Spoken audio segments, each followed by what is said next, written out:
Hey guys, welcome to the channel. As you see in the thumbnail, what if Naruto teleported in Family Guy and Harem? Before I start, please do support for more awesome content, and subscribe my channel and like this video. Go support and follow the QB16 for writing that awesome fanfic, and also make sure to comment on this story. Link in the description. The Hero's Reward. That's what it was called when someone of notoriety or legend committed a great justice in their world, in which they rose to the ranks of heroic legends, saving their world and doing a great service to the realms. Some rewards were standard while others were a bit more creative. In this particular case, he was allowed to live a new life in a different world and enjoyed a peaceful life he never got to receive, alongside a few other reward receivers who were also sent to this world. I'm so bored.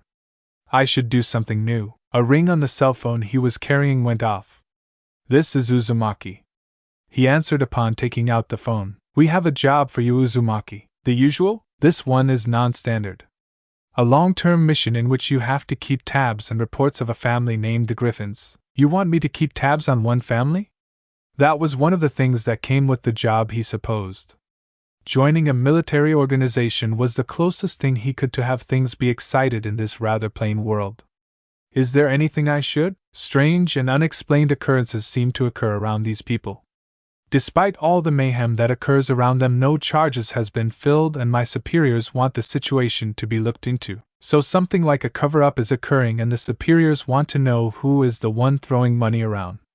Got it. I expect a weekly reports until further notice, the caller said before hanging up. A few days later, Naruto arrived into town. Deciding to wait until he fully settled in, Naruto decided to head to the mall and pick up a few things.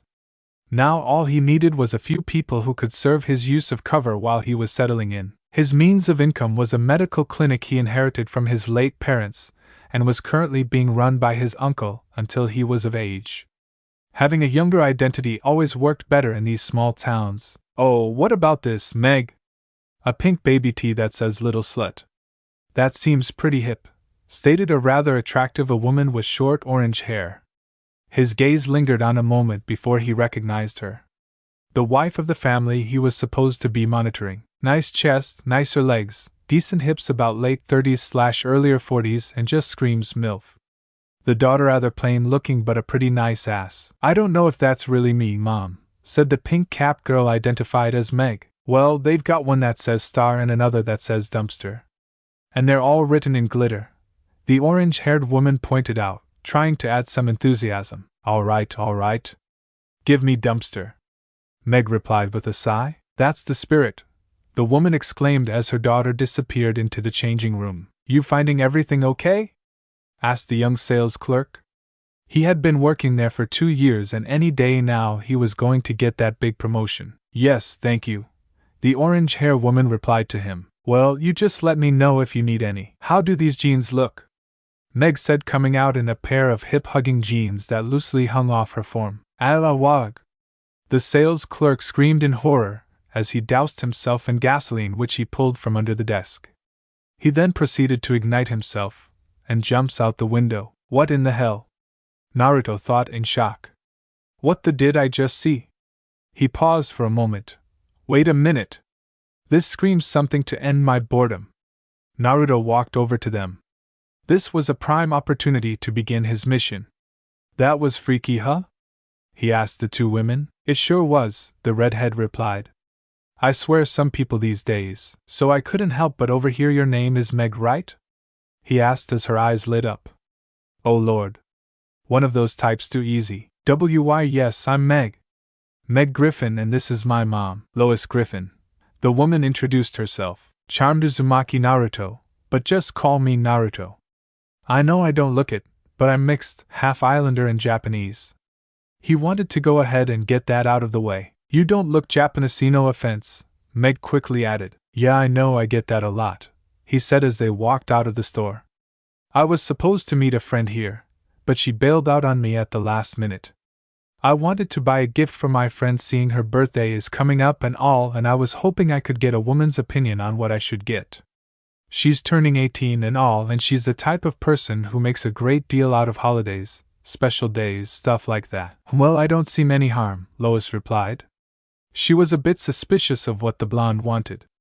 No offense to her daughter and all, But as kind-hearted as Lois could be at times, she knew full and well how people in general disliked Meg.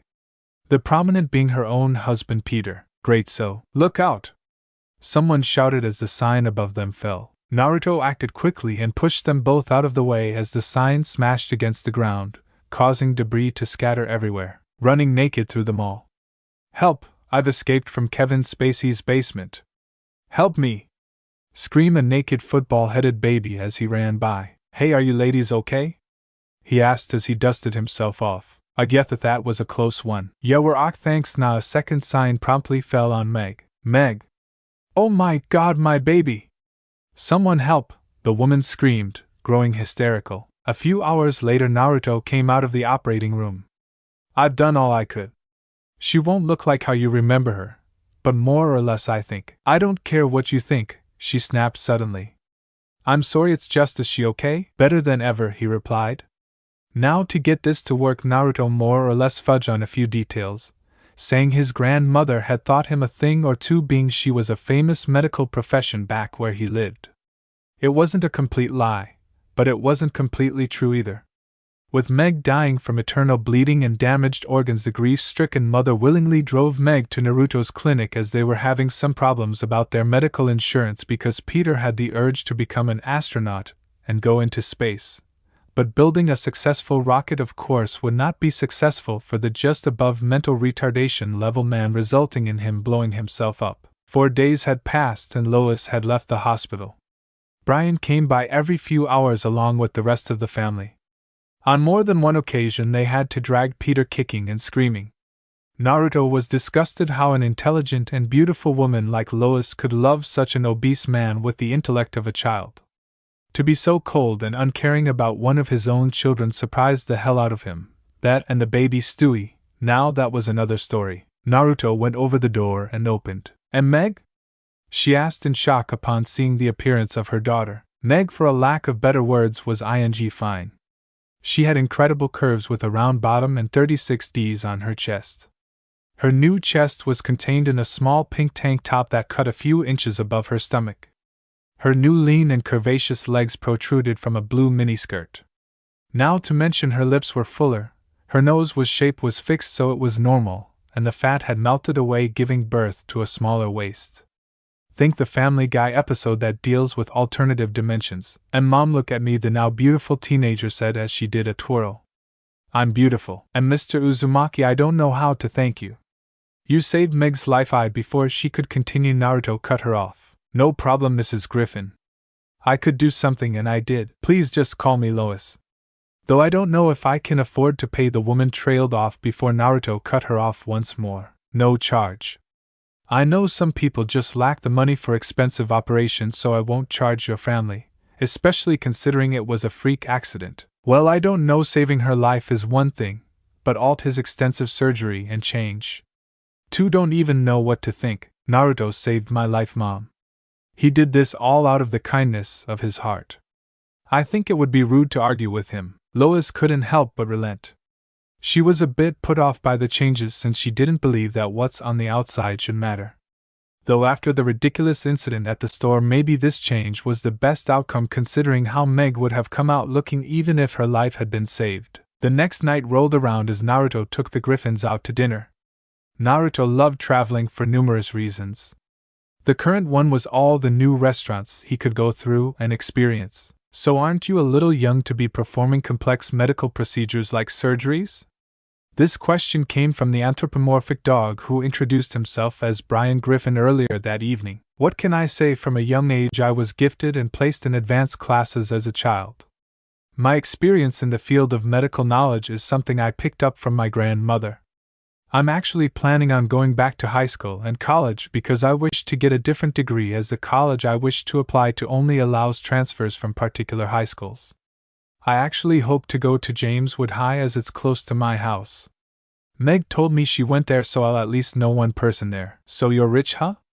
I got a few ideas you'll love. Peter then started pitching ideas about sandwiches which would cause even a guy with his healing factor to suffer a heart attack after one bite. Sorry, Mr. Griffin, but I think I like to invest my money elsewhere, Naruto said, knowing said ideas would make a person go broke by the end of the week. Well, can you fix my other kids? I mean, if you're doing surgeries for free, you can fix Chris's double vision. The chubby kid was picking at his steak. What?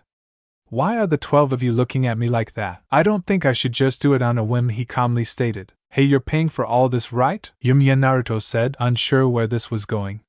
It was annoying when people took advantage of someone who was kind or picking up the paycheck. Peter waved over a waiter.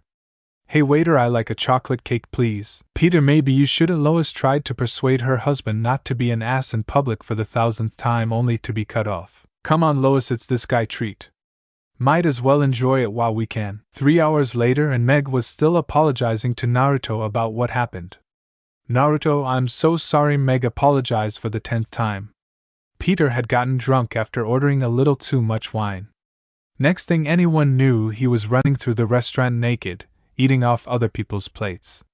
Not to mention the damage done to the restaurant and Naruto's car, among things. It's okay, don't see how your mother could be married to that fat bastard, she spat out. She told him about a lot of things. Like about the anger management technique, about how her father said in a letter he thought she was a house cat. She then told him about a time her parents hid from her on her 17th birthday.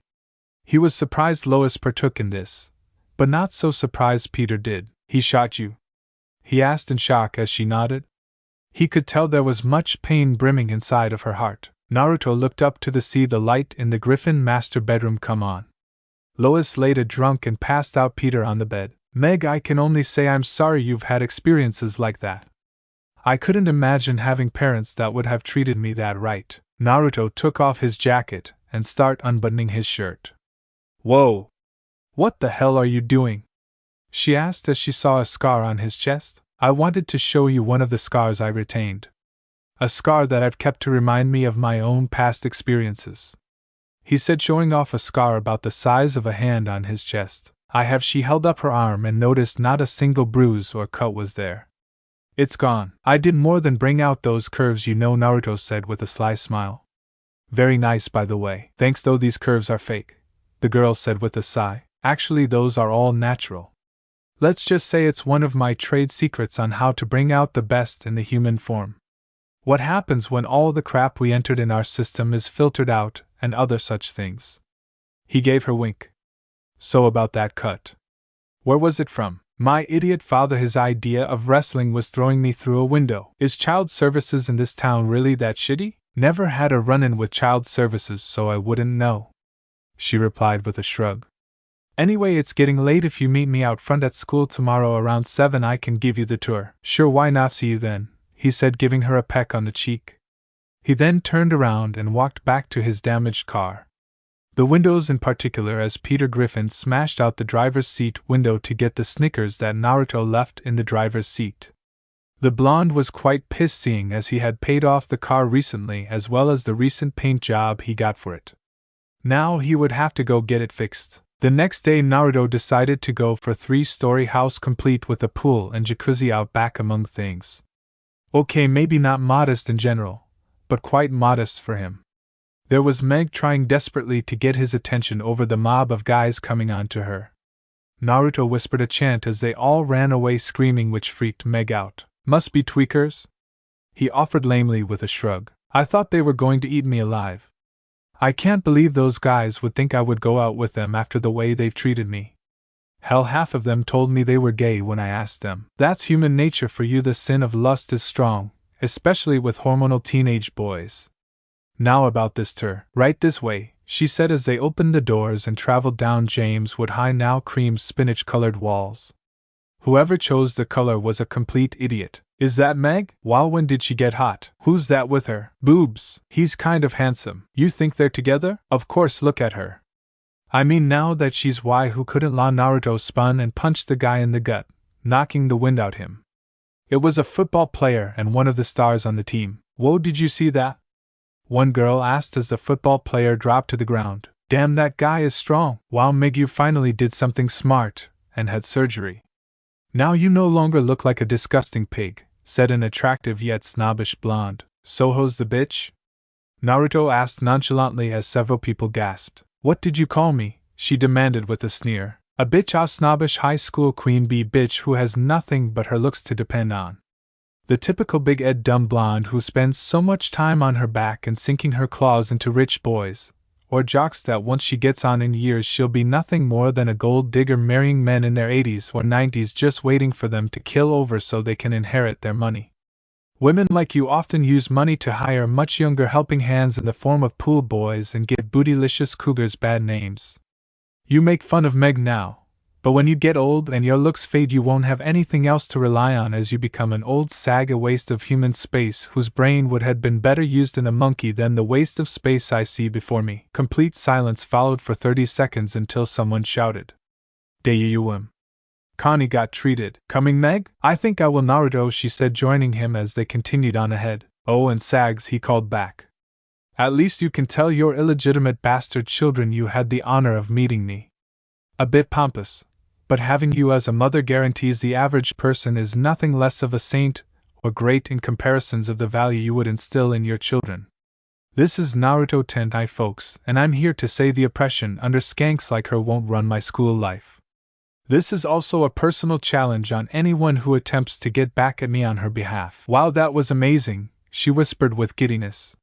Something about being around Naruto gave her more confidence. Though she was still trying to get over some of his strange behavior, and some of the things he said, let alone some of the unanswered questions in his story.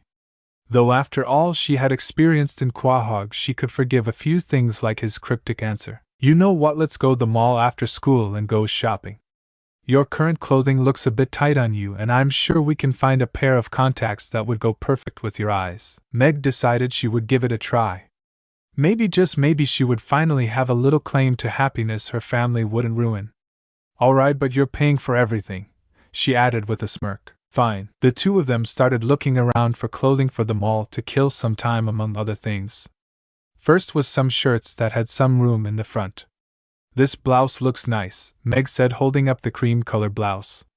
Naruto frowned and shook his head. "Too plain, you got to throw in a little why. You're too repressed and beaten down at the hands of these people. I swear I was able to open a clinic out of nowhere with minimal paperwork, not to mention people hadn't heard of my existence until recently. It takes something big for the people here to take notice. That or become part of a ground and mob like idiots, all because of something on TV or seeing someone speak with a megaphone. Now this," pulls out a black sleeveless t-shirt with the words "Why bitch" on it. "Something you can rock. Now we need a belt and a black leather skirt and a pair of heels. I'm not against anything, why, but I don't want to come of as easy with constant clothing of that theme. You're right, we should also get clothing for year-round. You should definitely get some shorts and tank tops. Wouldn't mind seeing you in a number like that," he said, letting out a growl. Meg blushed, feeling a bit self-conscious. She at first freaked out realizing her change, though she got used to the idea. She still wasn't sure how the hell Naruto did what he did, but she wasn't going to look a gift horse in the mouth. "RRIGHT jeans, I'll also need jeans. Also jackets, shoes, silk tops. Maybe we should make a list," he said as they made a list. "Tank tops, casual shirts, jeans, blouses, slacks, dress tops, skirts, dresses, silk tops, leather skirts, panties, formal outfits, gowns, bra, casual shoes, running shoes, high heels, edible panties, night gowns, lingerie, thongs." The last 6 or 7 of course weren't Meg's idea. She was going to have Naruto take the bags to the car while she shopped for her more private garbs. She on more than occasion snooped through her parents' closet for money. After seeing some of her mother's taste, she wondered how she could have with her father. The man's gut was by comparison twice the size of that of even Homer Simpson's beer bell, and that was saying something. "Oh, well, that's $2,200. Meg's eyes nearly popped out of her head. Wow, I didn't think. Relax, I am wealthy. We can spend $1.7 million every day for the next year, and I still be rich." "The way I see it, you're trying to buy my love. Is it working?" he asked in a joking manner. "I don't know, let's see, once we spend $1.7 million today," she said in a similar manner. The two talked a bit and got to know each other better. After going to the eye doctor and discussing several options with the eye doctor, Meg had settled on several of them. A regular pair that was much smaller than Meg's original pair, some contacts, reading glasses, and shades. "Those new frames really suit you," he said as most of her face was no longer hid by the large glasses. Thanks. Now if I can only do something about this hair. Well, there's a saloon not too far from here. Naruto, no have you done too much? Meg, I assure you I'm not worried about it. I have a good deal of money I gotten from my practice. So if you want to have fun today, then let's have fun. Right, I guess I wouldn't mind having something done with my hair. There's also this movie I want to see tomorrow. We can go together if you want. I like that. Not that I'm agreeing because you're buying me things. It's just that there's this new movie I want to see, and watching movie with friends is better than alone. Right, he said, giving her a toothy grin. Though if you want to keep that body in shape, you'll have to start exercising regularly. Let me guess, next you're going to tell me you own your own gym. Naruto gave a stifled cough and looked away. Okay, you have got to be shitting me. I shit you not. Come on, we can grab something to eat, he said as they made way to their next destination. That night Meg continued to reminisce about the changes she had experienced thanks to a certain blonde acquaintance. Earlier today was the most wonderful day Meg could ever remember having. Meg learned a bit more about the mystery that was Naruto. It took all her willpower not to throw herself at him, seeing as he was the only guy who seemed to pay genuine attention to her. Meg began to wonder if her new looks were affecting her. She certainly felt happier than she ever been. So maybe the little boost in self-esteem explained why, as one of her classmates crudely put it, hop on the first that was pointed in her direction. The rest of the evening seemed to go by like a dream. Meg slept peacefully that night and woke up to some noise. Throwing on a black tank top and a pair of jeans along with her new glasses, she walked outside and to her shock see her father was having a yard sale, selling a $200 pair of shoes for $10 while using a designer label shirt as tissue. What hell? Meg was practically fumed as she stomped over to her father. What in God's name do you think you're doing? Oh hey, Meg decided to have a yard sale to clear out some of our old junk. I'll finally have enough money to make. I don't give a monkey's left nut, she shouted at a lower volume than before. She noticed that the old junk her father referred to as were all her things. Most of them the new things Naruto had bought for her. What the hell, my backpack? My textbooks? My, you fat, incompetent, mentally retarded bastard, she said in fury, seeing he had to gall to sell that of all things. Megan Griffith, I will not have you talking to me like that. Go to your room, young lady. Like hell I will. Out of 17 years you only shown 6 instances of actually caring about me. 6 instances in 17 years. You are hardly in any shape or form a parental figure. What's going on out here? Lois asked in the doorway. I'll tell you what's going on, Mom. Your husband's a self-centered, incompetent jackass that's not fit to be a parent, much less a human being. Megan! Lois gave a disapproving glare. I will not have you talking about anyone like that, much less your father. My father is selling off all my stuff, especially all the stuff Naruto bought for me. Who's Naruto? Peter asked as Meg gave a frustrated cry of outrage. You see, he's so damn oblivious to everything around him. He's ruining my life. Meg, sweetie, calm down. Lois had made her way to Meg and placed her hands on her shoulders. Now, while what your father did was a bit selfish, it's just clothing. We'll get you new clothing, just like Naruto said. Dad keeps doing this because you enable him. Excuse me? She asked in an offended tone. While I'm thankful he saved your life, I won't let some boy talk about our family like this. Meg, I don't want you around that boy anymore. You guys ruin everything. Why can't I for once have something without you ruining it? Meg, there are plenty of other boys out there. This change wasn't such a good idea. You were fine the way you were, she countered, trying to dispense motherly wisdom. Mom, were you blind that day? A guy lit himself on fire. He lit himself on fire when he looked at me. Now I'm attractive and people pay attention to me. They're not paying attention to you for you. Sweetie, what matters is on the inside, not out. Right, tell that to America's Next Top Model or beauty pageants. You may not like it, but as long as you live under this roof you abide by our rules, she sternly remarked. Fine. Then I'm out of here. Meg screamed as she took off. Ooh, maybe I said too much. We should go after her, Lois said, worried. As horrible as it was, she honestly knew that the Meg before wasn't likely to be harmed, as people and animals generally avoided her. Now with the changes she was a teenage bombshell, and practically every hound in town would try to get into the brunette's pants. Relax honey, Peg will be back. Meg, Peter. Her name is Meg, she corrected her husband and sighed. What kind of father can't even remember his 17-year-old daughter's name? Lois thought, thinking there may have been some merit in Meg's words. She started to think back to all the things that happened since her marriage to Peter. The many negative things, mostly as a result of Peter doing something, seemed to outnumber the few good instances by then to one. Lois had been suppressing her feelings for so long, and trying to live day by day, not realizing what it was doing to her children. Was the current environment a safe and healthy one for her children?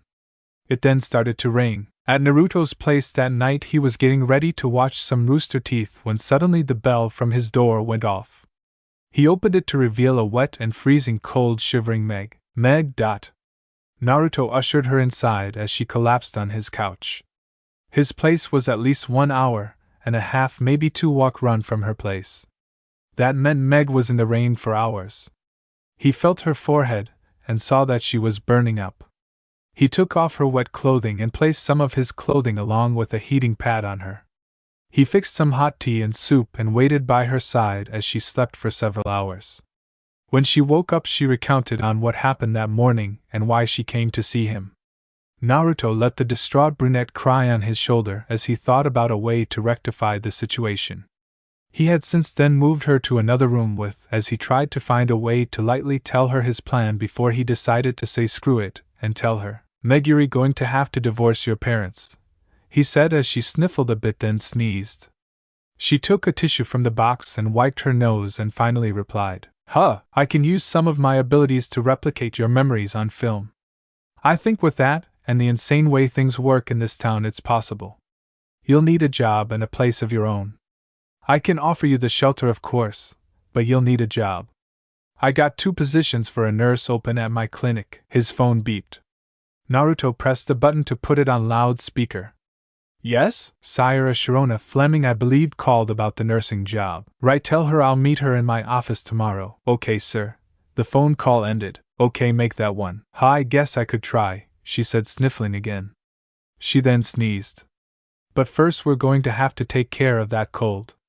Though now you should rest. Thanks, Naruto, you're the best, she said, laying her head on the pillow. I know, sunshine. He took off her glasses, placing it on the stand, then at her forehead. Wait, could you stay with me?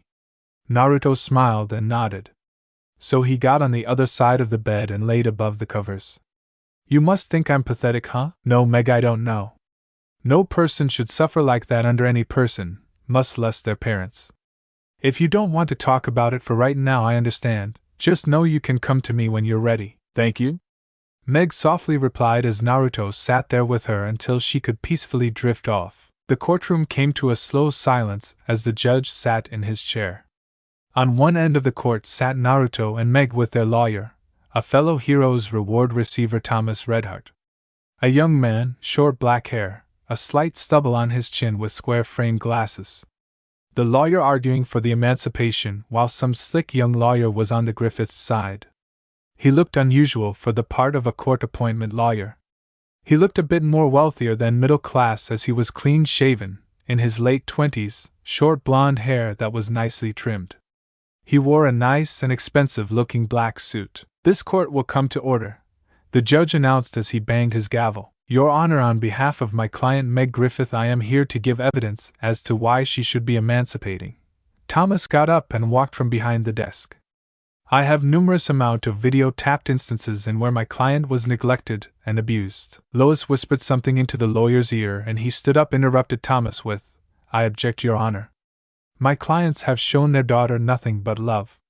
Besides, this videotape evidence that Redheart has is illegal as my clients were taped without their knowledge. Your Honor, if it pleases the court, Mr. Griffin, Mr. Robertson's client knew full and well about the video recorders. He was even told and given instructions on how to deactivate them. His negligence is what led to them being there in the first. If you would roll the first of my DVDs, you will see just how irresponsible Peter Griffin is. I'll allow. The TV and DVD is set up. 0. First clip. 0. Peter Griffin walked into the shop. Can I help you, sir? The shop owner asked. Oh man, I am so screwed. I lost everything in a poker game. The furniture, electronic appliances, and clothing. You got to help me, man. Cleveland says you're good at this sort of thing. Okay, sir, how much did you lose exactly? Everything in the house. My wife will kill me if she finds out. The man gave a sigh and massaged his forehead. So much for closing early today. If Cleveland sent you, I'll cut you some slack. How much time do we have? She took our children to visit her folks and will be back by tomorrow. Overnight job, huh? If you have a crystal clear memory of everything that was in the house, I can just do some recoloring, call in some friends, donate some old furniture. I won't ask for anything now, as I'll be out of the country for 8 months. Though I do expect when I get back you'll have $200 as a down payment for my services, and we'll work out system or payment plan. Thanks, pal, you're a lifesaver. 4 a.m. Well, that's it, the shop owner said as the last of his crew was out the door. Unfortunately, just about everything was bugged because the stuff belonged to a spy. Now this manual will tell you how to remove and deactivate them. I suggest you read this and deprogram them as soon as possible. The shop owner drops a thick packet on the table. Now, since you signed the waivers, all responsibility for damages, etc., falls to you. Peter picks up the manual and opens it. After struggling to read a few words, he chucks the manual into the trash and turns on the TV. Clip ends. As strange as that was, your client was indeed negligent, Mr. Robertson, so I will allow Mr. Redhart's videotaped evidence. After about an hour of Meg being ignored, dismissed, insulted, and at times physically assaulted, it was clear just whose favor the case was in. I also have a long list of witness statements that corroborate that this young girl took the blame for terrible things her family did over the years. You all saw that all-out family brawl as clear as I did. You all saw that Mr. Griffin, confirmed with a trained doctor in that particular medical profession, concluded that Mr. Griffin is just above the line of mental retardation. He thought his daughter was a house cat. A house cat for the first 4 years of her life. Mrs. Griffin is also guilty, but I wouldn't say to as a severe degree as Mr. Griffin. In the DVD which I label Model Misbehavior, Mrs. Griffin was a bit cruel and dismissive when comparing her childhood bedroom to her daughter's, mentioning such things as having trophies or pictures of friends. Though before I go with my closing arguments, my client would like to speak. Meg took to the bench and the oath. She told everyone about the time Peter hit her while on steroids. The time the rest of her family had gathered in her bedroom and read her diary. How they avoided or disparaged her in person. She even told them about the time her parents hid from her during her 17th birthday because they couldn't remember her age. Suffice to say, there was only one way this trial was going to go. After going through the evidence, the criteria of abuse and neglect on the part of the parents have been shown. Though there are other requirements that must be met before I emancipate Miss Griffin. Like, for instance, a reliable source of income, and the ability to manage it responsible. Your Honor, my name is Naruto Uzumaki, and I am a graduate of a prestigious academy, and have inherited a clinic from my late parents. I'm currently enrolled in the local high school because I'm interested in getting a degree in another field, and my school of choice requires I have a high school diploma from a certain school. A bit strange, yes. But considering some of the things witnessed today, it could be a bit stranger. I'm more than happy to hire Meg as a receptionist or nurse and pay for her degrees for a medical school of choice. I can also help her with medical insurance and other such instances. Very well, Mr. Uzumaki. Naruto's eye twitched slightly. The paperwork will be sent to your client's lawyer, who I assume know the location of Miss Griffin's current residence. Indeed I do. Then I hereby declare case. Your Honor, wait. A voice called out before the judge slammed his gavel. I know my husband, and I made a lot of mistakes. I really don't have time for this, Thomas thought as he raised his watch and clicked a button. A conspicuous dart shot out and struck Lois in the neck as she falls over asleep. I can't believe it, I am finally free from those bastards. And it's all thanks to you. Thank you, Naruto, Meg said, throwing her arms around him and pulling him into a tight hug. No problem, Meg. Hey, listen, there's something I need to do, so I'll meet you back at the house. How? And I suppose to a pair of keys flung from Naruto landed in Meg's hand. I love my new life. Today was the official start of Meg Griffin's new life. As a result of her father throwing away all the nice things, Naruto had went shopping for her again. After a couple of hours, Naruto found himself carrying several bags of clothes. Shortly after, they went to another store to get her contact lenses to get rid of the large oval-shaped eyesore glasses. Tonight they were going out dinner to celebrate successfully winning the case.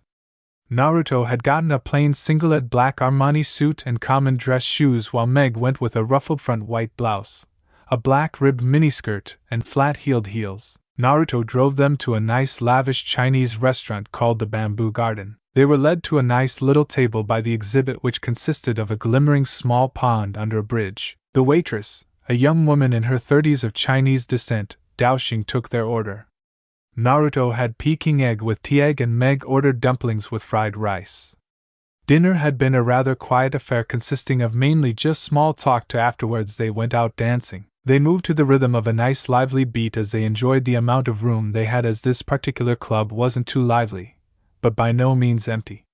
The soft lightning and upbeat energy added to the atmosphere well enough. When Naruto moved, Meg moved with him, beaming every time she twirled in a circle under his arm or dipped her low to the ground. She could only laugh, the lunacy of a childhood desire to be Cinderella coming back to her. Naruto only smiled in response to her laugh. Naruto quickened their pace and swept them across the floor, making them fly. Meg's heart lifted with excitement, and she lost all ability to breathe for the moment. Naruto twirled her out of his arms, but then reversed her back into his embrace and dipped her under his protective arm. Meg whimpered softly to herself. Naruto brought her back to level and they moved again. He held out their left hands and entwined them together, skin to skin. Meg gasped. As he continued his movements, he steadied them. He gazed down at her, then brushed the back of his hand against his cheek. She leaned into his touch, radiating warmth and safety. She looked at him. He made her feel safe in the way that no one else did, not even her own family. His hand moved lower, and his thumb pressed itself to her lips. She had it, but it was taken away when he attached it to the back of her neck. Then his lips connected with Meg's. He drew back slightly, hovering over her lips, and experimented with her reaction. She had him again. She closed her eyes open to the, adding more to it than the first. She smiled through the. Everything for the first time in her life was perfect. Lois Peterschmidt Griffin had been thinking long and hard since the court cast ruling in the favor of her daughter. Try as she might, she couldn't come up with justifiable reasons to dismiss Meg's complaint about her home life. During the course of years, Peter had transformed from a bumbling and well-meaning guy into a childish jerk with no consideration for others. Lois never allowed herself to think about it before, but Meg's leaving gave her a lot to think about. She made a list of things, of everything that had happened over the years that she had forgiven or forgotten. She wanted to prove to herself that the pros outweighed the con. First was the stag party Peter was invited to at Quagmire's house. She made Peter promise not to drink, and he completely ignored her and got drunk. A minor broken promise, nothing too minor, but then there was the whole thievery of that welfare check of $150. Though Peter in sorts gave it back to the people, it didn't mean the necessary reparations were made. The money was for people who couldn't buy the necessities, yet the remaining money went to people at the game who could afford the tickets to go to the Super Bowl. There was the incident Peter destroyed the satellite dish for the town and blamed it on Meg. There was the incident with death. Then there was the time Peter kidnapped the Pope of all people. The time she tried to campaign for school board president only for Peter to run opposite of her and turn it into a smearing campaign. His half-ass and poor attempt to teach Chris Yuel education. The time he convinced her to be a stewardess so he could ride the planes and travel for free. Then there was the time he invited a gangster into their home. And as time went on, they only became worse and worse. The time he was stupid enough to tell the man who wanted to kill their son because he was a witness his name, and gave him a picture. It really went downhill when Peter was diagnosed as retarded, and used that as an excuse to do whatever he wanted without consequences. Oh God, she didn't even want to think about PTV or Peoria. Canonically they take after Don't Make Me Over, but they happened before in this story. She started thinking about the little things now. How she had to basically make Peter take Chris to a soccer game. How he ignored Meg's existence unless it was tormenting her, and did he even know Stewie existed most of time? True, he had his moments of insights or moments where he came to terms with how he was acting and tried to make up for his behavior, but did that make up for the weekly mishaps he causes? It seemed like it was a vicious cycle that repeated once a week, and she seemed to enable it. If he wasn't in front of that damn TV, then he was at the clam drinking beer with his buddies? When was the last time he took her out to dinner just because? When was the last time he offered to watch the kids or took an interest in the kids' lives when it wasn't that day of week when the unbelievable crazy hijinks and stuff occurred? The fact that one time she even got into an all-out brawl with her husband at one time. She decided she needed to go out for a night drive to cool her head and clear her thoughts. Throwing on a jacket over her usual jacket, she grabbed her keys. "Peter, I'm going out. Could you watch the kids while I'm gone?" she asked, and sure enough, Peter was on the couch, watching Star Trek. Peter, did you hear me? Don't worry, Lois, I'll look after them, Brian said from his sheet, turning the page in the book. "Thank you, Brian," she said, giving the dog a grateful smile. She got in the car and went driving. She wasn't sure how long she was driving around, but she knew she needed a break. She wasn't tired of having to always try to keep the situation level and control. She just wanted to live a normal life without having to deal with plagues being inflicted on her family or death itself showing up on her footstep because of her husband's actions. Was that too much to ask? She found herself coming to a stop in front of an ice cream shop. Perhaps she could drown her emotions away with a tasty treat. It was better than just getting drunk. She walked into the dairy establishment and heard a familiar voice said, "And that's why his father hasn't spoken to him since." A second voice was quite familiar, but the action at which that voice then was so unrecognizable, like a phantom action, laughter. It was then she spotted them. Meg, Naruto and Meg looked up from their sundae. Mom/Mrs. Griffin? She wasn't sure how long she was driving around, but she knew she needed a break. She wasn't tired of having to always try to keep the situation level and control. She just wanted to live a normal life without having to deal with plagues being inflicted on her family or death itself showing up on her footstep because of her husband's actions. Was that too much to ask? She found herself coming to a stop in front of an ice cream shop. Perhaps she could drown her emotions away with a tasty treat. It was better than just getting drunk. She walked into the dairy establishment and heard a familiar voice said, "And that's why his father hasn't spoken to him since." A second voice was quite familiar, but the action at which that voice then was so unrecognizable, like a phantom action, laughter. It was then she spotted them. Meg, Naruto and Meg looked up from their sundae. Mom/Mrs. Griffin? Guess I'm not the only one out for a tasty treat, she said, attempting to make a joke, but too wrought with beaten down emotions. Mom, Meg quietly said, the awkwardness in the air quite apparent. Finally the silence was brought to an end. Was it really that bad? Lois asked hesitantly, despite knowing the answers herself. How would you feel if you were treated like an unwanted outcast? She paused a moment to collect herself. And you really didn't help the situation either, Mom. I know, and I've regretted immensely. I don't know why, but if you don't know why, then how can you guarantee things will be better? Meg immediately cut her off before she could make any excuses. Come on, Mom, that man hardly respects all the sacrifice and work you do. No amount of talking is going to make him into a better person. He's incapable of realizing just how his actions are hurting people, and it's not just you. The neighbors, the town, hell, even people who don't even know him and are unaware of his situation has letting him get away with stuff that they would have sentenced any other person to prison for years. Lois wanted to retort, to say anything, but a mixture of emotional exhaustion and truth prevented her from doing so. It was then Naruto began to speak up. Mrs. Griffin, in light of reaction actions, it's obvious you love both your children and your husband, Lord knows why. But don't you ever think enough is enough? People always seem to think some half-assed late apologies can fix something. That one person's hypocritical rantings to another should be applauded because they're open about doing the same things. This isn't right. Life isn't just some big joke or somebody's giant amusement park. People's lives are changed and emotions are hurt.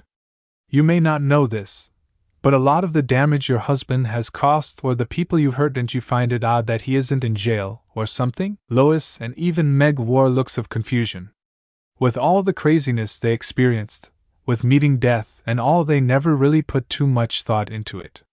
While every once in a while there were trails or other incidents when law enforcement were involved, they were never permanent. When I decided to argue on Meg's behalf on the trial, I of course did some heavy digging into the background of both family lines. It seems your father has paid off quite a few people. My father? You must be mistaken, there's no way. Naruto interrupted her by holding up a picture of Carter Pewtersmith with a briefcase. Ah, but he would. A man like that who cares about money and prestige wouldn't want it to be known that his daughter's husband is a man-child. Further research into some of these crazy schemes like the surgery incident and injuries and all the driven have proved to show that your husband's antics have led to a decline in mental health. As I've heard, he wasn't always like this. Just who in the hell are you? Why are you so interested in my family? The money. The things he knew. This was not normal, and it put Lois on edge. This was just a recent interest. I didn't know of your family until that incident at the mall. I can relate to your daughter in matters of feeling unwanted. As a victim of suffering myself, I like to help others. I'm someone who hates to see those with power inflict pain on those who cannot defend themselves. It is my view that people in general would be living better lives if they were willingly to stand up against their abusers. If people actually lend a hand to their fellow people and make a choice as well as offer a choice.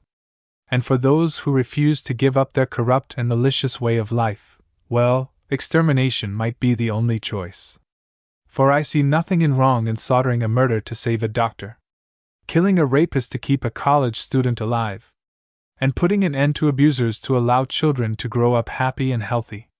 If you asked me to allow a retarded sick child to die 6 months sooner to save the life of a husband who cheated on his wife, but had the possibility of creating a cure for cancer, I would. We may not like decisions we are presented with in life, but sometimes it's making the hard decisions that allow us to come as far as we all come as a species, and now that we stopped making those hard choices and fighting for progress, segments of our society is quickly decaying. To answer your question, Mrs. Griffin, I'm not here to threaten or harm anyone.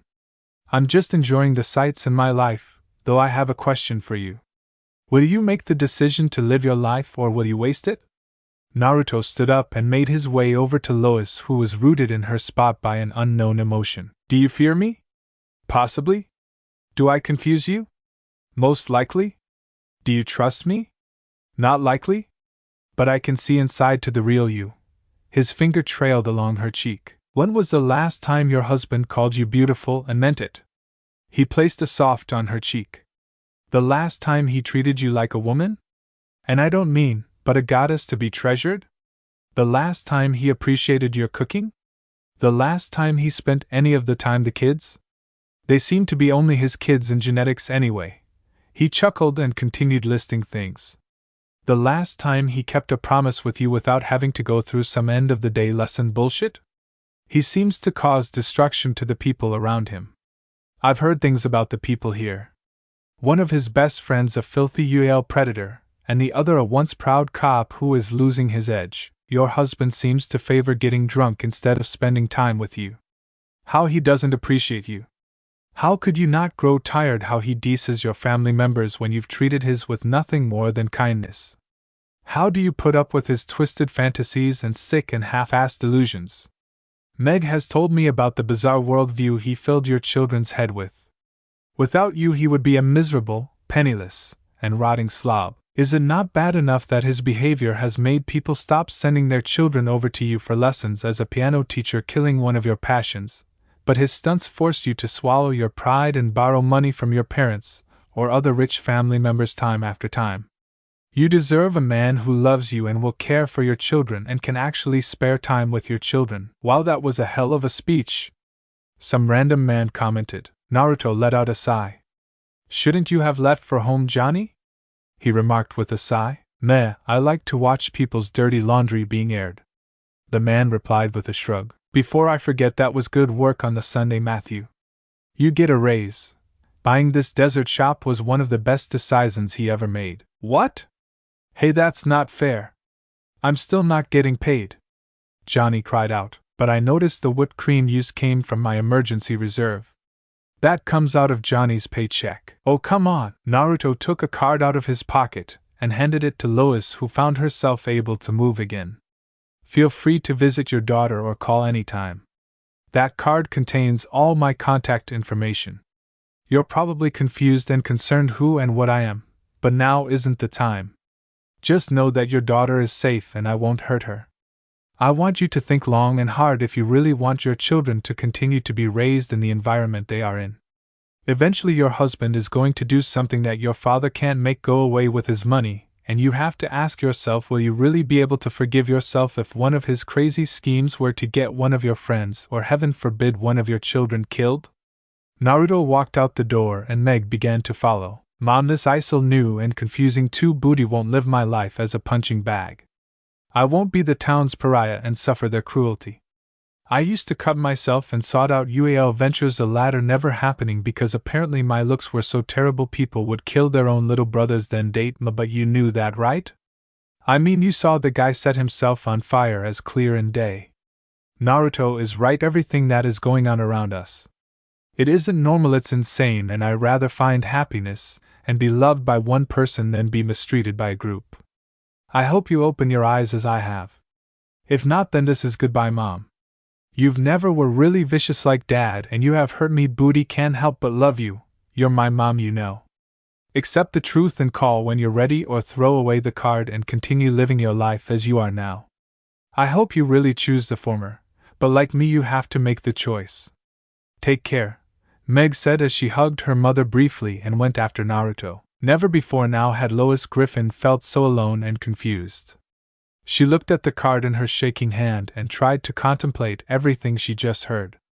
Everything she just learned that shattered her perspective of the world, her family, and her marriage.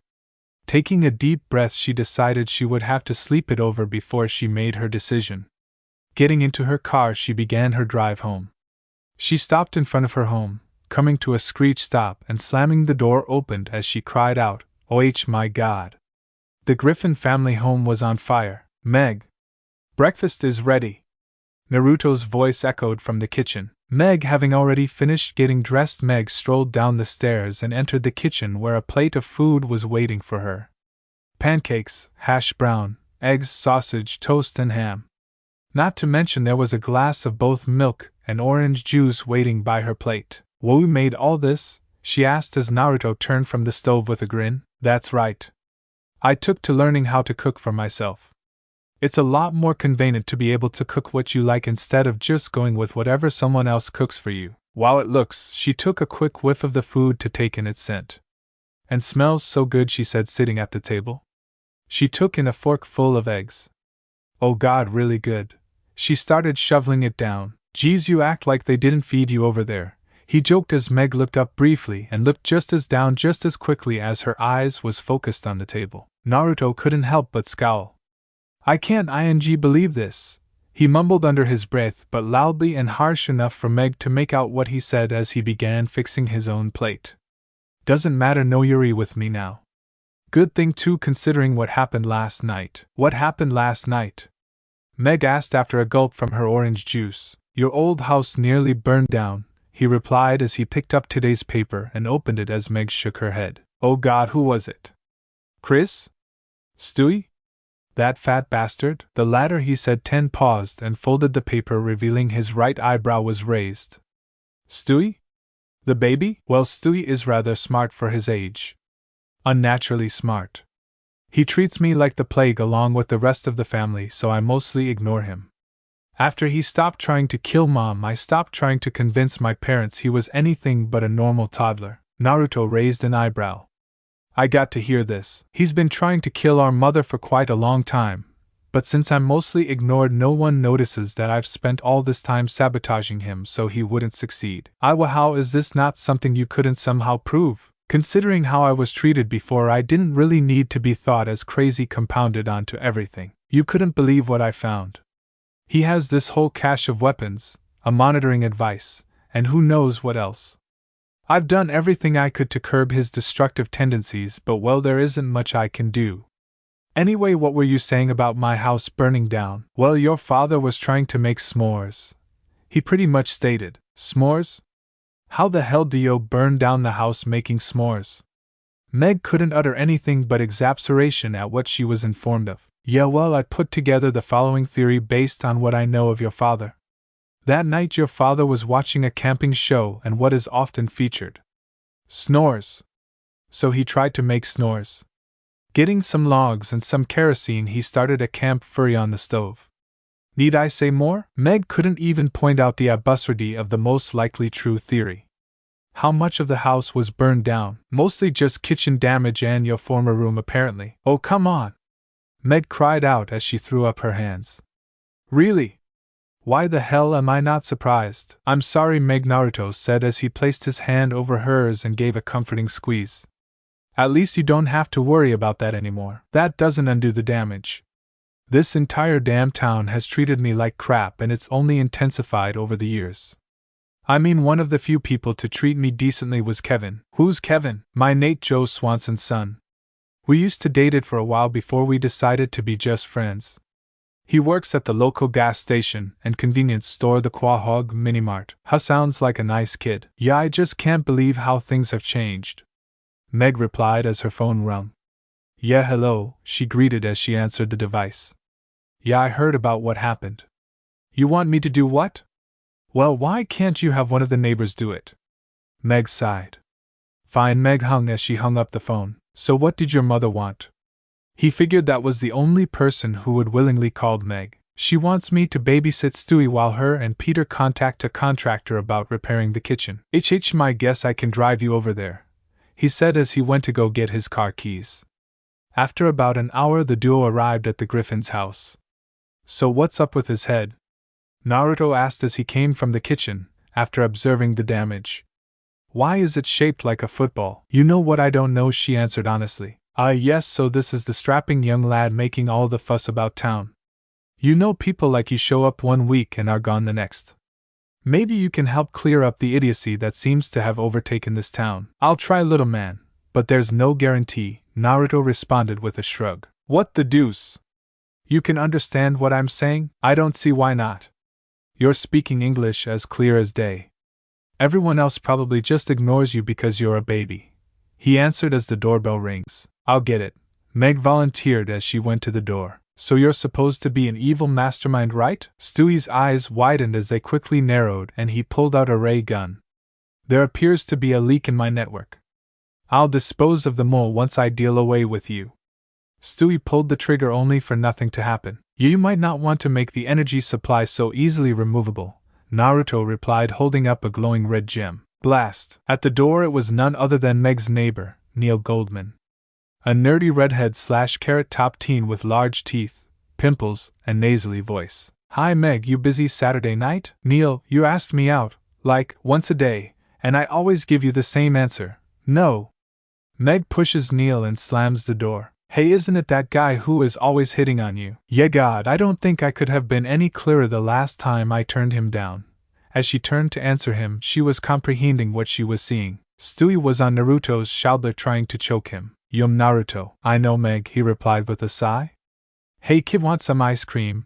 He asked as Stewie's eyebrow rose in suspicion. What's your game? No game, I heard the ice cream I make is deliciously natural. Even after all this time, I don't get why it's so obviously called that, but who cares? In another part of town, Peter had arrived at Goldman's pharmacy. Peter drives up to the pharmacy, parks the car, and walks in. Hey Mort, Lois and I are going out for dinner since the kitchen burned down after we have to go talk to the stupid contractors about fixing the house. So why don't you give me some condoms? And some Excedrin. My wife's got a headache, moves his hands toward his crotch. This big, he giggled. You know? It's like from the commercial. He once more moved his hands toward his head. This big? Only it's my junk. Alright then. $12.43. Geez, that's more of a ripoff than that breakfast machine I bought. Cue to Peter in the kitchen with a giant elaborate mousetrap-style machine. Peter lights a candle, which burns a rope. The rope drops an anvil, the anvil hits a switch, and the switch starts a conveyor belt. The conveyor belt powers a mini Ferris wheel, which hits some flags, makes a propeller spin, and a ball go through a tube. The ball is eaten by a toy dinosaur, which flings it on its tail and hits a toy drinking bird. The bird presses a button, a balloon fills up with air. Attached to the balloon is a string which is tied to the trigger of a gun. The balloon starts to float upwards, the string gets tighter, the gun trigger is pulled and Peter is shot in the arm. Gah! Ow! Ow, what was the point of all that? Ow, all it does is shoot ya. It doesn't make breakfast at all. Oh, besides, I forgot my wallet, he said, digging through his pocket. Well, that's okay, I'll just open up a tab. Wait a minute, what the hell is a tab? Does that mean I don't gotta pay? Well, not right now, but Peter promptly cuts Mort off. Ah, sweet. Hey, while I'm at it, gimme all these copies of Marie Claire. You know, in case I wanna rub out that easy one before I get Lois into bed tonight. Kathleen Turner's on page 45. Kathleen Turner, Peter responded, excited. Let's see how she looks, and turns to the right page, not excited anymore. Ah, that's a shame. Back at the Griffin house, Naruto had finished making the ice cream and everyone was enjoying a bowl. Well, Stewie was enjoying his 8 bowl and was as chubby as can be. How in the hell, he murmured as he looked to Meg, then back at the chunky Stewie. Just how? It's just another one of those things that happen around here. Usually only takes a week to resolve things though. This whole damn place is messed up. Damn you, ice cream! Come to my mouth, Stewie demanded as he struggled to bring the spoonful of ice cream to his mouth. How dare you disobey me? Do you hear something? She wondered as Naruto looked up towards the roof. I think it's coming from outside, he said as they both went outside. Meg opens the front door and gasps. A plane with the banner MEG, I am your destiny. Love, Neil. Also, have you seen my good pen? I feel like I loaned it to you in physics, but I haven't seen it in A Flies By. Another plane flies closely behind the first plane with a banner that says While. Oh God. This is so embarrassing. I can't believe this is happening to me. Wow, a persistent bastard, huh? Oh well, come on, let's go take Stewie to the clinic and have his stomach pumped. Is that safe? Sure it is, trust me. I do this sort of thing all the time. He paused and went over what he said in his head. Not quite what I wanted to say, but I suppose it'll do. Well, it'll give us something to do. So far the whole day has been boring. I know, damn. I guess nothing does happen around here unless it's the damn craziness you guys talk about. Better boring than the madness. Yes, I mean, what's the worst that can happen? A few weeks later at Mort's pharmacy. Hey Mort, do these suppositories come in other flavors? He said, holding up said items. Peter, are you eating those? The owner asked in disbelief at the absurdness of what he was seeing. No, I'm shoving them up my butt. Of course I'm eating them. Give me a carton. Peter, it's the end of the month, and I'm calling your tab. You owe me $34. What? Ah man, how am I gonna come up with that kind of money? Peter, I'm waiting. He looks around, and notices the employee of the month photo of Neil. Alright, I got another idea. What if I sold you my daughter? Huh, you drop the tab, and your son can have Meg. Elsewhere at Naruto's place, Meg jolted up from her nap. Yo? You okay there? You jolted up pretty hard. What time is it? Saturday, 9 p.m. Why? Naruto asked as he went back to the paperwork he was working on. Something tells me something is occurring which is going to result in me having a pretty large headache. Have you completely lost your damn mind? $34,000. How in the hell could you possibly run up a tab that high? Lois's scream could be practically heard throughout the neighborhood. Her disbelief stemmed not only from the fact her husband ran up such a high debt, but he was casually sitting on the couch, drinking a beer, and watched Star Trek. Geez, Lois react. I got everything covered. Mort and I came up with an agreement. He'll let us slide if I sell him Meg. What in the hell are you talking about? She's your daughter, for Christ's sakes. Besides, have you forgotten you've already pulled this stupid stunt once?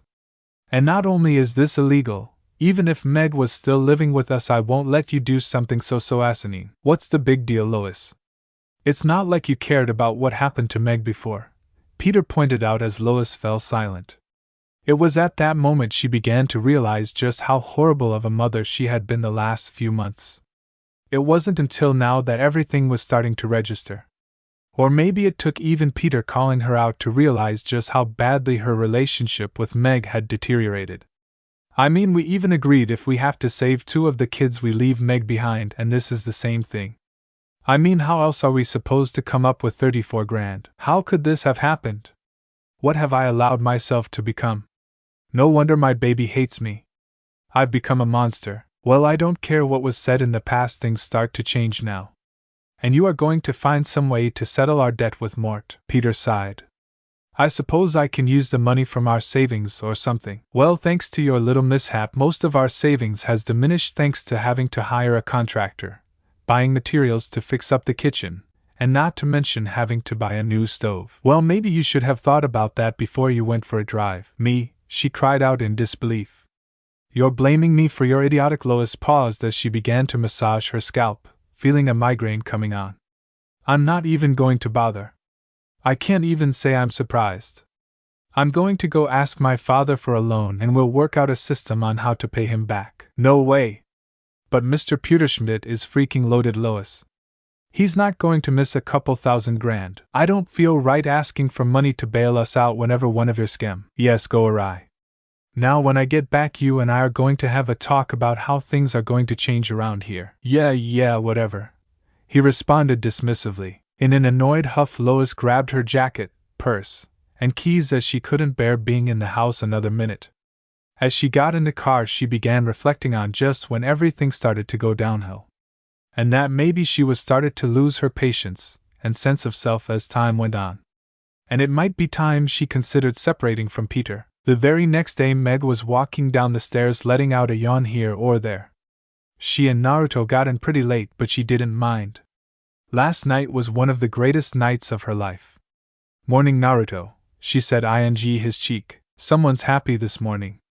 He noted with a hearty smile. Well, the greatest guy I've ever known is responsible for that. Yeah, I am pretty awesome, huh? He asked with a smirk as Meg playfully smacked his shoulder. She went over and wrapped her arms around him as he continued cooking some eggs. Naruto, what's it like?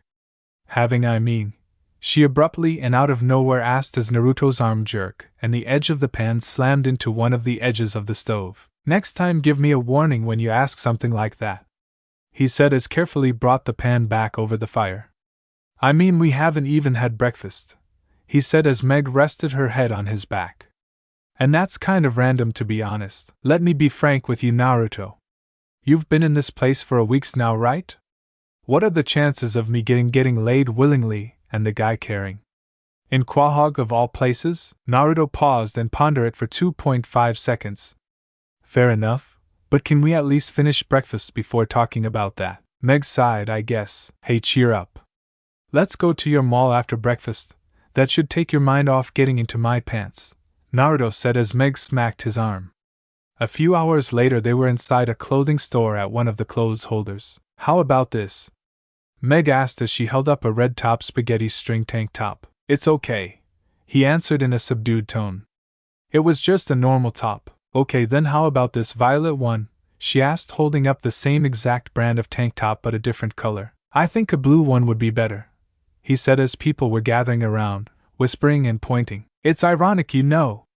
Back then I would have given anything for anyone to pay attention to me, but now all people do is stare at me, Meg said with a huff as she tried to ignore the small crowd of boys who were ogling her ass. Though her mind was taken off it when Naruto wrapped an arm around her waist. Maybe if they saw me making out they'd get the idea to leave him alone. Here we go again, Naruto remarked with a shake of his head. Upon picking up Naruto's frustration, Meg couldn't help but smirk. Am I wearing you down? Don't play cute with me, Miss Thirst. The blonde pondered the situation for a moment. Look, Meg, of course I want to make those cheeks clap, but I'm trying to be a decent guy and not pressure you. Besides, I like it more when it's spontaneous instead of being planned. It has to. Authentic. Naruto was cut off as Meg threw her arms around his neck and pulled him into a passionate, for crap's sake, throw a girl a bone here. Particular the one in your pants. Meg voiced her frustration. Cut it out, he said, grabbing her wrists and easing her hands away. Damn, can't blame a girl for trying, she said as Naruto chuckled. I'm beginning to think you only want me for my body. Well, you do have a sweet ass, Meg said as she smacked his rear. Now come on, Meg, stop fooling around. Just give it 2 more weeks and let's see how we feel then. He couldn't help but genuinely like the girl. She understood what it meant to be a pariah in one's home. He couldn't imagine if his family had been in on the villagers' treatment as well. Look, how about this? I'm willing to experiment with you and help you work out this frustration of yours. Sound fair? Okay, Meg nodded his head. That sounds fair. Fairly annoyed, Naruto couldn't help but ask, why did I agree to this again? As he helped unpack the Griffin car, something Peter should have been doing, but he was too busy watching the portable TV he brought to the beach. Meg left out a soft sigh and shook her head. Because my mom and I are getting along and hoping to mend bridges by my brother as well, Meg reminded the blonde in hopes of pacifying him.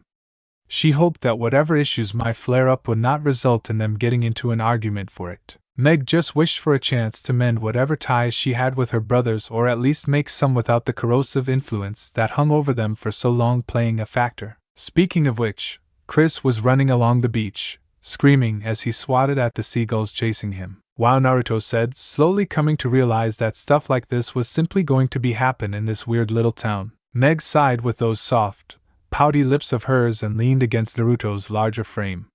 You'll get used to it, she answered as she looked up at Naruto and began studying his face. He seemed to be scanning the speech as his face was a mixture of boredom and something else she couldn't quite describe. With a sigh, he gently sat down the beach gear on the blanket that was laid out. Unknown to the beachgoers, a single head was poking out of the water.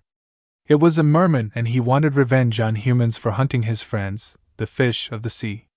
Materializing a sea orb, he began to summon a storm that would wipe out everyone on the beach. Before he could finish the specifics, a shark came out of nowhere and snagged him in his jaws. The merman screamed and flailed in pain as his blood spilled out, and with that he was dragged under the water with his brewing storm, having no master to command it. Now normally Naruto would have noticed the screaming as the merman and shark weren't that far away, but of course he was too busy ogling Meg in her new white and red striped bikini to care about screaming. Hey Naruto, can you rub this suntan lotion on my back? She asked, taking out a container of the sunblock from her things. After everything was set up, they began scouting out for something to do. Luckily, a volleyball net that been set up was in good condition, along with the boundaries already made with white sand. With that said, everyone got ready for a game of volleyball. Lois and Meg versus Naruto and Chris. Suffice to say, Naruto ended up doing most of the work, as Chris either hit the ball straight up, amazingly high as hell, but straight up over couldn't jump high enough to spike it over the net. In fact, more than once the net had to be fixed because Chris fell forward and somehow ended up getting tangled in it. Hey blonde guy, with a sigh, Naruto quickly focused on the ball in front of him, managing to lob it over the net. As annoying as it was for Chris to call him that, it was better than the beyond the possible mangling that people did before. For heaven's sake, there wasn't a damn Y in his name, so didn't understand how people could mangle it that badly. Lois and Meg both screamed, "Got it!" before diving towards the ball. Both missed. Naruto nearly keeled over in laughter, wishing he had a beer to top off how wonderful this entire scene was. After the game, everyone got into the water with the exception of Peter, who was drinking beer and watching TV, and Naruto and Meg, who were walking along the shore, were in the water. Stewie was placed in one of those floating devices by Lewis, and the others were just enjoying themselves by swimming around. The days had been getting increasingly hotter, and as a result, a nice day at the beach was the choice activity for today. The two continued their walk, heading down to the far of the beach as they took in the sights. As the tide began to increase, the two of them began leisurely wandering back up the beach towards where they had left their belongings, with their shoes dangling carelessly from their hands while their free ones were entwined. The surfers were back in full swing, taking advantage and enjoyment of the building surf that would only continue to increase at a steady rate. The waves are getting bigger. Naruto couldn't help but notice. Something in the air wasn't right. I think we should go. The surfers seemed to be enjoying it, Meg noted as one surfer wiped out. Naruto missed her observation as he took notice of a gray cloud covering the sun. A cold chill brushed through the air and caused Meg to shiver. It's gotten cold all of a sudden, she said as the salty and fresh air now began to feel chilly. She began shivering for a moment, but that ceased when Naruto wrapped his arm around her to warm her body with his warmth.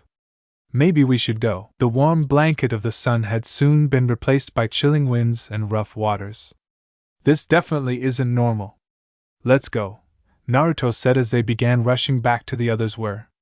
When they returned to the area, a huge wave of water had crashed onto the beach. Stewie was buried up to the neck by the freakish amount of wind curtailing sand around him. Chris, though, was unceremoniously flopped onto the sand face down. Naruto rushed over and checked his pulse, The boy wasn't breathing, so he bravely elbow-dropped Chris in the chest, causing the boy to jerk and cough up water. Naruto found himself doing an examination on another talking dog after it had collapsed from stomach issues. Apparently the dog had a stomachache. "I think your dog needs its stomach pump," Naruto informed the hippie in green.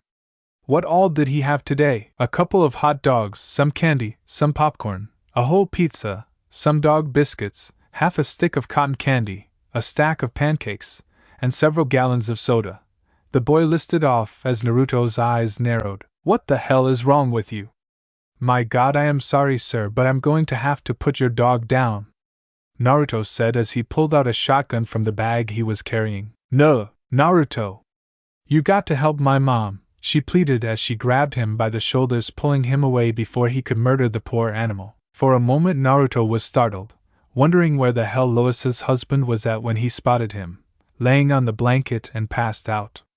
Lois's panic screams grew louder and Naruto shot into action. Diving into the water, he used his arms to push the water behind him as he closed the distance between him and Lois. He managed to have just gotten there before she slipped under the water from exhaustion. Placing her arm over his shoulders, he kicked his feet as they slowly moved to shore. After a few minutes they made it back to the beach, where he sat her down and administered the proper CPR techniques. After a few moments Lois finally came to, coughing up water and looking rather pale.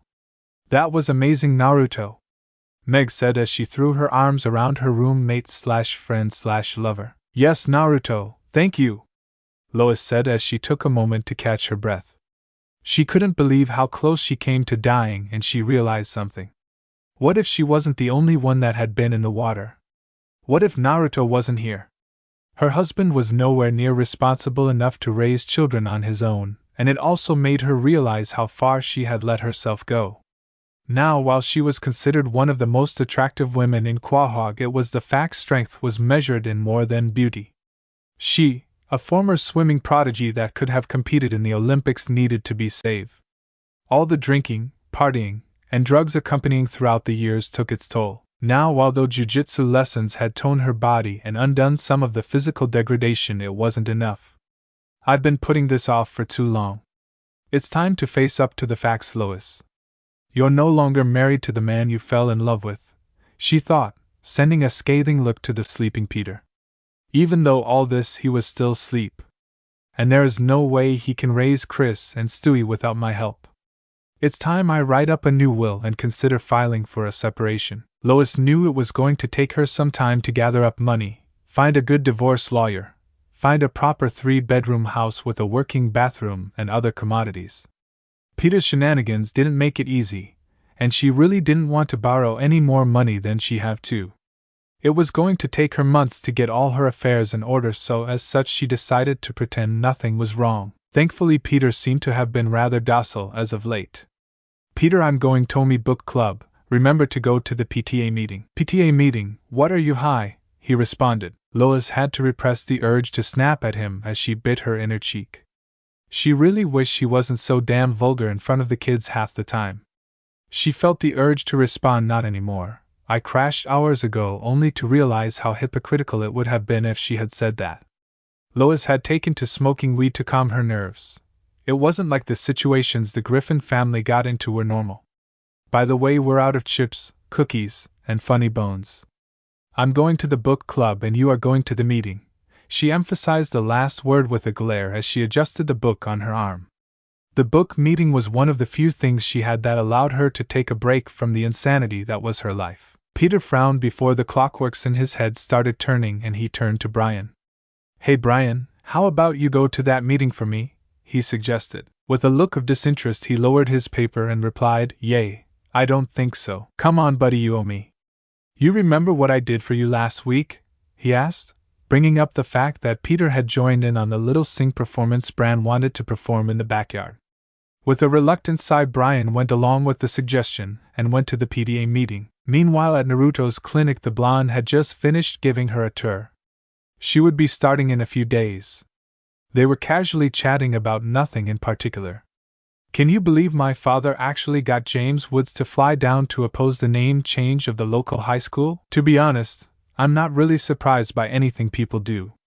Though I suppose that's not the only thing? No, Brian has told me that he has been hanging around the house. Scarily enough, he's a lot like my dad. They even act a lot alike. I mean, for God's sake, he's even sleeping at the foot of a bed like a dog. Naruto stopped, which caused Meg to stop as well as he looked at her. What the hell is wrong with people? Is there something in the air I'm not aware of? I don't know, she said with a shake of her head. This was just one of those things. Whatever was happening, they were simply not going to get involved. Even if Peter wasn't willing to go to the PTA meeting, surely he knew how important today out of all days would be, right? Sure, she had been mad at him for the past few weeks of his unwillingness to do just about anything she asked, but maybe, just maybe, he would remind her why she fell in love with him again. Today was their anniversary, and her husband surely wouldn't be that thoughtless considering the issues they were having. That was the line of thought she had this morning when she woke up. It was now late at night, and she soon found that she had been too hopeful. Lois didn't know what she expected. She should have realized without reminding him that he was going to forget. Frustration whirled inside the beautiful redhead as she walked out of the house, slamming the door behind her. She was dressed in a pair of stilettos and a red velvet dress. Why? Why, it was their anniversary, but as typical Peter, rather get drunk and hang out with his friends than worry about the state of his marriage or his family. He always seemed to only care when it was blatant there was problems, or he could lose them. If it was not apparent, he was rather blase about the situation. Lois eventually resolved to leave the house and get some fresh air, hoping by the time she got back Peter would be passed out. They had always gone through rough patches before, but after so much time it was beginning to really wear her down. She missed the days when she was only dating Peter, and he made every effort to be with her and to make her happy. Lois began to walk with no destination in mind. She had eventually arrived at a bar. A half an hour had passed. Lois had a few drinks and had to beak a few hands of a few guys that got too aggressive and wouldn't take no for an answer. Her feet was killing her, so she slipped off her stilettos and left them on the stool next to her. Lois? The familiar voice drew her attention as she turned around. Oh, good evening, Naruto, she remarked, the tone of sadness clear in her voice. What are you doing out here? Isn't tonight your anniversary? Meg had kept a list of dates in which she could spend time away from home for reasons that was obvious. It was a minor discussion they had when he had seen the list of dates and asked about it. Yep, she answered bitterly and downed her drink. It was downright gut-punching. Down the young man who entered her life a few months ago was more aware to their anniversary than her husband of almost 2 decades. The anger and the inebriation had made it difficult for Lois to keep control of her emotions. Where is your husband? I don't know, and I don't care. I don't know how much longer I can keep doing this. How much longer I can just keep forgiving him. The alcohol has really done a number on her. Seeing the tears that welled in her eyes, Naruto took a seat next to the lonely housewife and soothingly placed his hand over hers. I'm really sorry to hear that, Lois. I can't say much on your marriage as I don't know it all too well, but I've met and known enough married couples in my lifetime to tell you that this isn't healthy. You're never going to be happy if the basis of your marriage is based on excitement or thrills. A marriage has to be built on mutual love and respect. Sometimes, some people aren't just meant to stay together. Some relationships just don't work out, and people have to accept that simply loving someone isn't always enough. That the reality is you need to be happy and stable yourself as a person before you can truly have a happy and stable relationship. Naruto proceeded to move the glass in front of her away. And that is something that more than a simple pep talk at a bar is going to fix. Anyway, you still have 2 children you have to go back to. They're going to need at least one parent around to give them some form of stability. Now come on, I know a coffee shop that's still open. Let's get you sober. Not waiting for her to answer, Naruto paid the tab and led Lois out of the bar. Naruto cracked the window a bit so the cool air could wash over Lois's skin as he drove. Thank you, Naruto. I know you're probably only doing this for my daughter. Not taking his eyes off the road, Naruto let out a sigh and assured her it was okay. I assure you, Lois, that I consider you a friend and I hate seeing anyone I am amiable with like this. No wonder Meg is quite taken with you. It's hard to imagine you didn't have someone special in your life before moving here. Naruto let out a heavy sigh as a wistful expression crossed his face. I did once. The undertone of his statement heavily hinted that the person was no longer in his life. I am sorry I didn't. Naruto cut her off with a soft gesture of understanding. It's not something I like to talk about. She was wonderful, the first to ever love me like that. She was one of a kind. As much as I want to, I don't believe I'll ever love anyone as much as I did her. But I know she wouldn't want me to live on and being unable to move on, so I do try and find someone else I could be happy with. But I never quite click with someone when I try, so I keep my options open. I'm just not fully ready to commit to a monogamous relationship, and I let every woman I get involved with know that before we try anything. Meg has not so surprisingly been the most open to this arrangement out of everyone I've dated so far. Considering the undercurrent of issues that she suffered, it was no surprise that she was accepting of the arrangement. Lois wasn't sure how to respond to that, so she remained silent. We're here. Half an hour later, the two of them were immersed in conversation. Lois was a bit more stable and sobered up. Lois noted how nice it was not to be able to have a decent and intelligent conversation.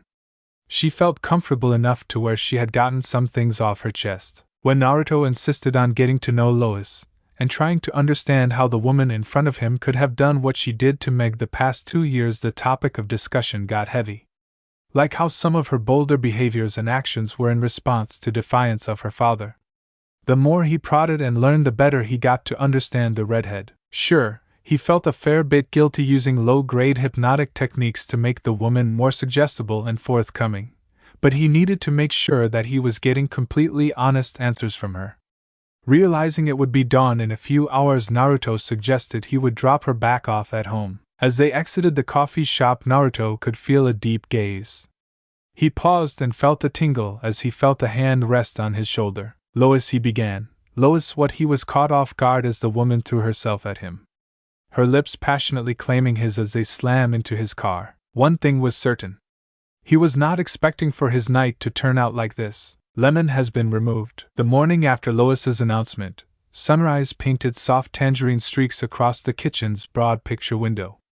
Naruto stood at the stove in dove-gray sweatpants and a loose yuzu whirlpool t-shirt, flipping blueberry, buckwheat pancakes. The warm scent of browning batter curled through the air, mingling with freshly ground coffee and the mellow hint of maple syrup he had warmed in a small saucepan. Steam hugged the copper kettle beside him, fogging the glass of cabinet doors until his reflection blurred. Behind him, Meg hovered in the doorway. She wore an oversized lavender hoodie that brushed the tops of her thighs and socked feet that shifted uncertainly on the wood floor. The hoodie framed her recently transformed silhouette, toned legs, stronger posture, the quiet confidence that came from almost losing her life and choosing to live it louder. But this morning that confidence felt fragile, as if one sharp word might pierce it. Naruto caught her reflection in a pan lid and offered a small, encouraging smile. You're up early. Meg shrugged and patted in. Couldn't sleep. She tucked a loose chestnut strand behind her ear and reached for a mug. Is Mom awake? Lois answered the question herself, appearing at the opposite archway. She had showered but chosen comfort over glamour, simple slate blue yoga pants, an ivory Henley that hugged her waist, and damp auburn hair braided down one shoulder. Her green eyes flicked from Naruto to Meg and softened, though uncertainty threaded her expression. Morning, sweetie. Her voice carried tentative warmth. Can I join you? Meg's fingers tightened around her cup, but she nodded and pulled out a chair at the breakfast island. Lois sat opposite, folding her hands in her lap. The three of them lingered in a silence broken only by the gentle sizzle of batter. Outside, jays chattered in the lemon tree. Naruto plated pancakes, added a pat of butter that melted and slid, then placed one dish before Meg, another before Lois. Thought something sweet might help us talk. He poured coffee for each of them, black for Lois, 2 sugars for Meg, then rested his palms on the countertop. Where do we start? Meg swallowed a mouthful, cleared her throat, and lifted her gaze to her mother. I'm still hurt, Mom. She pushed her plate in tiny circles, tracing the grain of the wood beneath. But I don't want us to fall apart because of this. Lois's shoulders fell in relief and guilt mixed together. I never wanted that either. I was lost, Meg. Peter and we'd felt like roommates for years. When Naruto listened, really listened, It felt like breathing after holding my breath too long. Her fingers trembled against the mug. I should have seen you might feel the same way about him. Naruto slid into the third seat. No one here wanted to betray anyone. The question now is how we move forward so everyone's needs matter.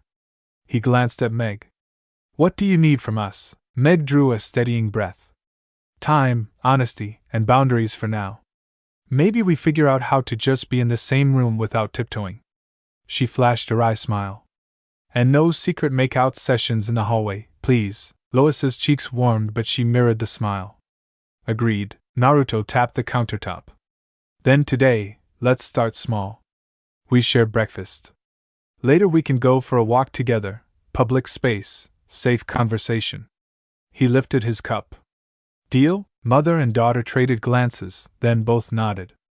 3 mugs clinked softly. Across town in the Griffin house, Peter eased open the door to what had once been Lois's music room, now empty except for dust-sheeted furniture. Morning light filtered through old sheer curtains, illuminating motes that drifted like snow.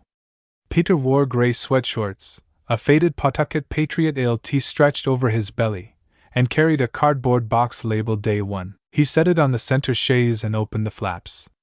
Inside lay a spiral notebook, a battered copy of The 7 Habits of Highly Effective People, and a laminated business card, Dr. Melinda Carter, couples and individual therapist.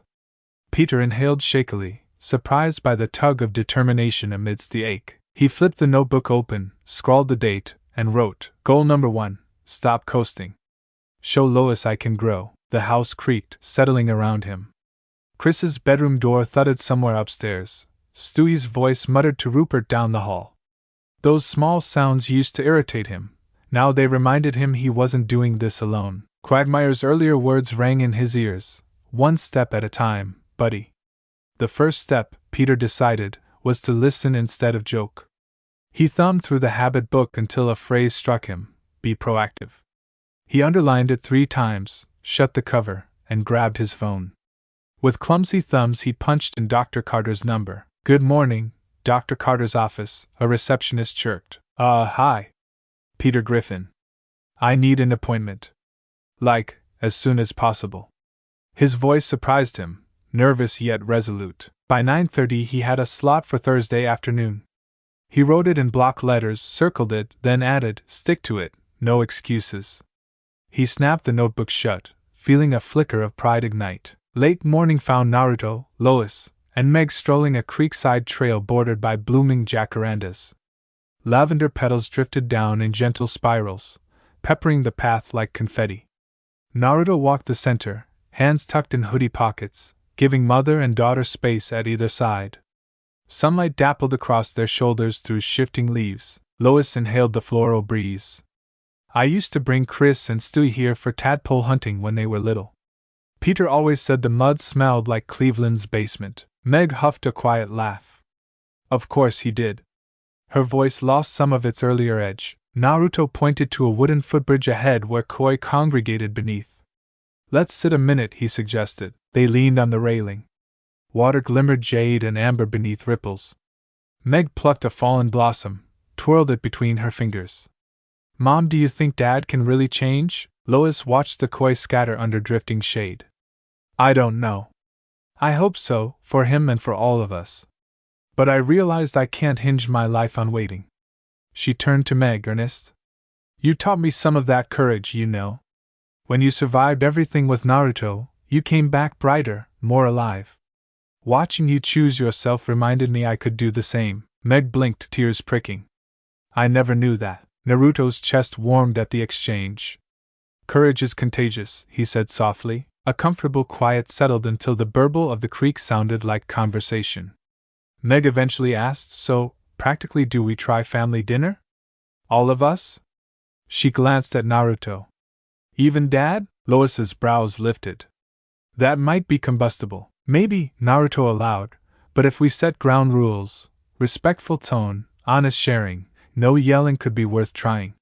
He met Meg's gaze. Would you feel ready? Meg worried her bottom lip, then squared her shoulders. If we wait for perfect readiness, we'll never do it. Let's schedule it. Lois exhaled. All right. Friday evening. Her mouth quirked into a half-smile. Naruto, I hope you like meatloaf diplomacy. Thursday afternoon, Peter sat on a sofa opposite Dr. Melinda Carter. She was mid-40s, silver-streaked afro pulled into a neat puff, burgundy reading glasses perched low on a nose that broadcast both sternness and warmth. A ceramic bowl of polished river stones rested on the coffee table. A diffuser puffed geranium and cedarwood into the air. Peter toyed with a stone. I'm here because I screwed up my marriage. Dr. Carter folded her hands. Acknowledging responsibility is a strong first step. What do you believe your part was? Peter inhaled, feeling words jam in his throat like heavy marbles. I stopped showing Lois she mattered. I joked instead of listening, drank instead of dealing, and somewhere in there I treated her love like it couldn't run out. His voice cracked. But it did run out. Now she's with someone who actually pays attention. The therapist leaned forward. What does paying attention look like, Peter? Remembering her birthday without Facebook reminders, asking how her day was and actually hearing the answer, noticing she switched shampoos. He gave a sad chuckle. Naruto probably knows her favorite coffee roast already. Dr. Carter's eyebrows twitched approval. Good. You recognize specifics. We'll work on turning them into habits rather than regrets. And we'll explore why you shield yourself with humor so fiercely. So I don't feel stupid, Peter admitted, cheeks coloring. There's bravery in admitting vulnerability, she said, jotting notes. Let's practice it. By the end of the hour, Peter left clutching a homework sheet, Daily Gratitude, 2 pages. He tucked it into his notebook like a promise. That evening, at Quahog's municipal gym, Quagmire and Joe spotted Peter on a treadmill, sweat-banded brow, determined scowl, legs pumping. Quagmire whistled. Giddy, wow, look at you go! Peter puffed but didn't slow. 30 minutes cardio, doctor's orders. Then core work with Joe. Joe, perched on an arm cycle machine, grinned. Damn straight. Abs aren't just for show, they hold your back together. Peter actually laughed between breaths. Lois used to say my six-pack was in witness protection. Quagmire slapped the side rail affectionately. Keep this up and you'll see that guy on a milk carton. Peter found energy in their camaraderie, no, their friendship, and finished the session, muscles trembling yet alive. Naruto's dining room was larger than the one at Spooner Street but felt homier. Sanded pine table flecked with woodworking knots, mismatched chairs painted seafoam and cream, terracotta pots of basil and oregano lining the window ledge. Early evening sunlight slanted across a new blue tablecloth Lois had bought that afternoon, napkins folded into tidy triangles. Meg arrived first, carrying a lemon meringue pie she baked that morning. The golden peaks caught the light like sponge sugar summits. She wore a soft moss-green cardigan over a white eyelet dress, hair pinned back in a half-twist. Naruto took the pie, careful not to disturb the delicate clouds. That looks incredible, Meg shrugged modestly. Armor for a volatile evening, Lois soon followed with Chris and Stewie in tow. Chris sported a crisp button-up, wrinkled but clearly ironed by his own hand. Stewie wore a tiny burgundy blazer over his yellow onesie, every inch the aspiring Bond villain. He eyed Naruto with half-hidden curiosity. Good evening, Uzumaki, Stewie drawled. I presume the buffet is appropriately lethal to lesser mortals. Naruto hid a chuckle. Just wait till dessert. Finally Peter arrived, heart hammering as he crossed Naruto's porch. He smoothed the navy polo Quagmire helped him pick, no stains, no wrinkles. He carried a florist's box, inside, a single white gardenia for Lois. He took a breath, knocked. Naruto opened the door. Their eyes met, one man who had won Lois's trust, one who hoped to regain it. After a beat Naruto stepped back and offered his hand. Come in, Peter. The gesture disarmed Peter more than any glare. He clasped it. Thanks. Voices hushed as he entered. Lois stood at the far end of the table laying cutlery. She looked up, surprise flickering at the flower box. Peter's pulse roared in his ears. He crossed the room, box held like fragile treasure. Lois, for you? Thought they matched your wedding bouquet. Lois's breath caught. She lifted the bloom, soft petals cupped in her palm. Thank you, Peter. Her voice held gentle caution but genuine appreciation. She passed the flower to Meg, who fetched a small vase. Naruto ushered everyone to seats, Lois at one head, Peter at the other, himself midway along one side beside Stewie, Meg beside her mother, Chris opposite Meg. He served meatloaf glazed with tomato basil chutney, garlic roasted potatoes, and herb buttered green beans. Conversation started stiff, restricted to observations about the food's aroma. Halfway through, Chris surprised everyone by speaking up. Dad helped me with algebra last night. He lifted forkful of potatoes. Actually helped, not just told me to use the calculator. Lois's green eyes rounded. Peter cleared his throat. I'm relearning stuff with him. He dared a glance at her. Feels good. Meg sipped water, then addressed Peter. Dad, I'm angry you let Mom feel alone for so long. She watched emotion flash across his face before continuing, voice steady. But I'm also willing to see if you can be better. For her, for us, and for yourself. Peter nodded, moisture bright in his eyes. I want that more than anything. Lois set down her fork gently. I don't know where this leaves us, Peter. I'm still walking my own path. But seeing you try means something. She brushed a fingertip over the gardenia nestled in its vase. Change starts with small, consistent actions. Keep showing up. Mega relief flickered across Peter's features. Naruto witnessed it quietly, muscles unclenching. The tension in the room softened like wax near flame. Stewie, who had observed the exchange with anthropological focus, cleared his throat. Now that familiar rapprochement is underway, perhaps the custard-capped pastry awaits? Laughter rippled and, for a moment, melted every divide. Later, twilight draped the yard in indigo as lightning bugs winked among hydrangeas. Lois and Naruto stood on the porch while Meg helped Chris pack leftovers and Peter wrangled Stewie into his car seat. Lois hugged herself against the cool breeze. Tonight felt fragile but promising. Naruto leaned on the railing. You handled it with grace. She met his eyes, moonlight catching hints of silver in his irises. Naruto, where do we go from here? I don't want to hurt Meg again, and Peter clearly still loves me. Naruto's throat tightened. He reached for her hand, gentle. We move slow. We keep communicating. Whatever title we give ourselves, it needs to grow from mutual respect and clarity. He traced her knuckles. I'm not asking you to decide tonight. I'm asking us to walk together and see where the road bends. Lois exhaled, a soft plume in the chill. I can do that. She brushed her lips to his cheek, then stepped back as Meg opened the door. Mom, are you staying with us tonight or riding with Dad? Meg asked calmly. Lois hesitated, then surprised herself. I'll ride with Dad.